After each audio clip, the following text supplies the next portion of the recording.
En fait, l'absence de bulletins blancs officiels dans les bureaux de vote aujourd'hui s'explique par la frilosité des parlementaires depuis une trentaine, voire une quarantaine d'années.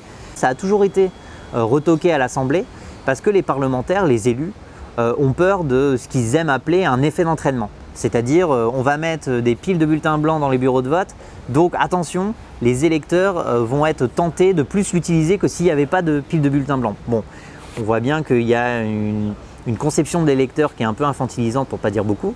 Ils mettent aussi en évidence le fait que ça a un coût, c'est-à-dire qu'effectivement, ça va coûter de l'argent à l'État, parce qu'il faut le savoir que dans la plupart des élections, les bulletins de vote sont payés par les candidats. Et donc là, à chaque fois dans le débat, c'est OK, on va mettre des bulletins blancs, mais qui les paye?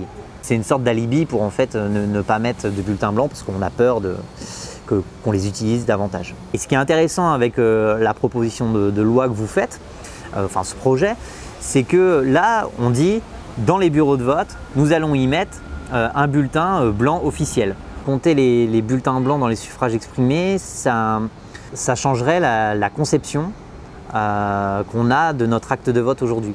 On a aujourd'hui une conception utilitariste de l'élection, puisque en fait, ce qui prime, c'est de légitimer un maximum l'élu, pas de donner un moyen pour l'électeur d'exprimer une opinion.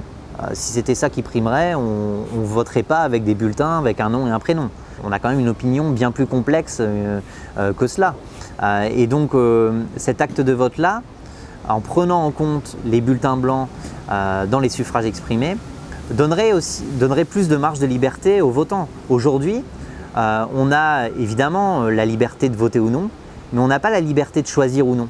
Puisque si on ne choisit pas, on n'est pas compté. En fait, on a l'obligation de choisir si on veut que notre voix soit prise en compte.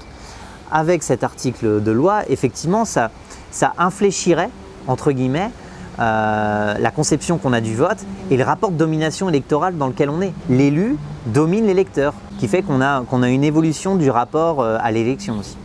On prendrait davantage en compte toutes les voix, même si les votes nuls, à bien des égards, pourraient être pris en compte.